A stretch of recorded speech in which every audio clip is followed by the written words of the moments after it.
আপনারা আমাদেরকে দেখেছেন রমজান মাসে একইভাবে 12 মাসই আমাদেরকে পাবেন। আমরা তেল, চিনি সহ ইম্পোর্টেড যে গুডসগুলি আছে, হোলসেল মার্কেটের যে জিনিসগুলি, এগুলোর উপরেই আমাদের নজরদারি এবং আমাদের ভোক্তার অধিকারের মাধ্যমে অন্য যে ইয়েগুলি আছে সেগুলো আমরা রাখার ব্যবস্থা করব। আমি প্রায় 5 দিন ঈদের ছুটিতে আমার গ্রামে ছিলাম, মাঠে ঘাটে চলেছি, মানুষের সাথে কথা বলেছি।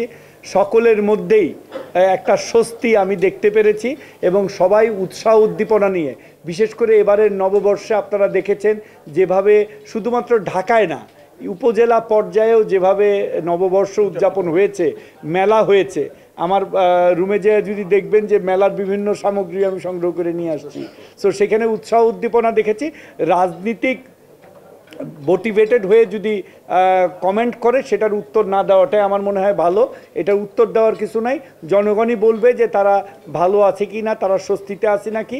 আমি সকলের মধ্যে উৎসাহ উদ্দীপনা নিয়ে ঈদ এবং পয়লা বৈশাখ উদযাপন করাই দেখেছি এবং এটাই আমার অভিজ্ঞতা। আমার মনে হয় যে উনি রাজনীতিকভাবে এই জিনিসটাকে বলেছেন, এটা নিয়ে উত্তর দেওয়ার মতো কিছু নাই। রমজান না, আমরা সারা বছর নিরবিচ্ছিন্নভাবে সাধারণ যেটা আমাদের এসেনশিয়াল কমোডিটি আছে এটা সাপ্লাই দেওয়ার জন্য আমরা কাজ করে যাব। আমদানি রপ্তানি বাণিজ্য এবং সেই সাথে আমাদের লোকাল যে ইয়েগুলি সাপ্লাই চেনগুলি আছে এগুলাকে আরও শক্তিশালী করব। আমাদের রমজানটা ব্যাপক চ্যালেঞ্জ ছিল, বিকজ সব কিছুর কনজামশন ডাবল বা 3 গুণ বেড়ে যায় রমজানে। সো এই জন্য আমাদের জন্য এটা বড় চ্যালেঞ্জ ছিল, এটা আমাদের একটা বড় অভিজ্ঞতা। আপনারা জানেন যে আমরা দিল্লি থেকে পেঁয়াজও কিন্তু আনছি, এটাও একটা অভিজ্ঞতা।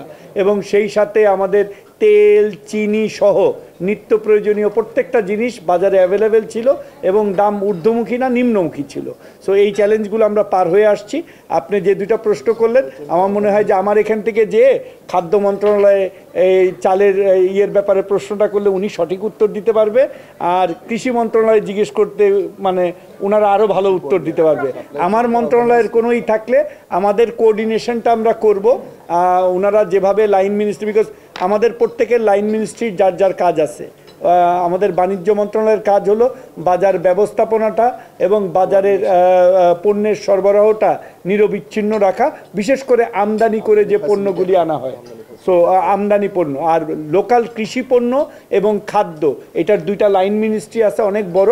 আমার মনে হয় তারা কমেন্ট করলে ভালো হবে আর কি, এবং তাদের কাছ থেকে আপনারা এই কমেন্টটা নিতে পারবেন। এটা কৃষি বিপণন, এগেইন এই রেলিভেন্ট প্রশ্নটা হলো কৃষি বিপণন অধিদপ্তরের, তো ওনারা ভালো উত্তর দিতে পারবে। আমরা যেটা বলতে পারি সেটা হলো যে আমাদের বাজার ব্যবস্থাপনার যে অংশটুকু আমাদের, বিশেষ করে আমদানি এবং হোলসেল মার্কেটের যেগুলো, সেগুলোর ব্যাপারে আমরা যেভাবে আপনারা আমাদেরকে দেখেছেন রমজান মাসে একইভাবে 12 মাসই আমাদেরকে পাবেন। আমরা তেল, চিনি সহ ইম্পোর্টেড যে গুডসগুলি আছে, হোলসেল মার্কেটের যে জিনিসগুলি, এগুলোর উপরেই আমাদের নজরদারি এবং আমাদের ভোক্তার অধিকারের মাধ্যমে অন্য যে ইয়েগুলি আছে সেগুলো আমরা রাখার ব্যবস্থা করব।